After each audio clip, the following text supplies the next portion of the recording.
Fala turminha, beleza? Sejam todos muito bem-vindos ao Shalom Centro Automotivo. Prazer, meu nome é Maicon. Turma, chegou uma estrada de guincho pra mim agora há pouco, tá? Essa estrada ela veio de outra cidade, luz de óleo acesa, tá? A luz de óleo acesa é um barulhinho esquisito no motor, beleza? Então eu vou mostrar pra vocês a negligência da troca de óleo, o que acontece quando negligencia a troca de óleo, tá? Esse carro tava com a luz de óleo acesa, né? Eu coloquei o manômetro de pressão aqui nela e ela tá sem pressão na bomba, né? Então ou a bomba ferrou ou tá entupido, né?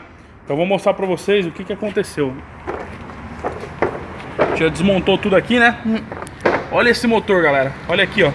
Olha o tanto de borra que tem nesse motor. Ó. Borra pura, galera. Ó, olha a peneira. Quer ver, ó? Vou tirar o zoom. Olha, galera, a peneira. Como que vai passar óleo aqui, né? Impossível passar óleo. Aí ela acendeu a luz do óleo, o motor começou a fazer um barulhinho diferente. Por quê? Porque não tá lubrificando o cabeçote, né?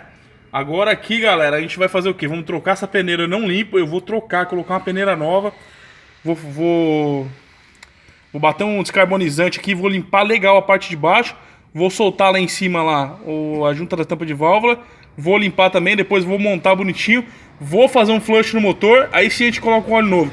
Vai ficar top, beleza? Então vai ficar isso aqui mais uma orientação para vocês pegar a luz de óleo acesa, piscando, intermitente, barulho no motor.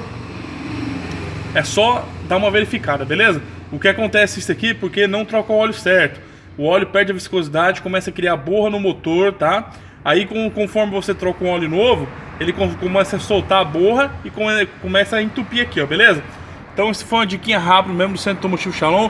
Gostou? Deixa um like pra gente aí, compartilha nossos vídeos e se inscreve no canal. Valeu!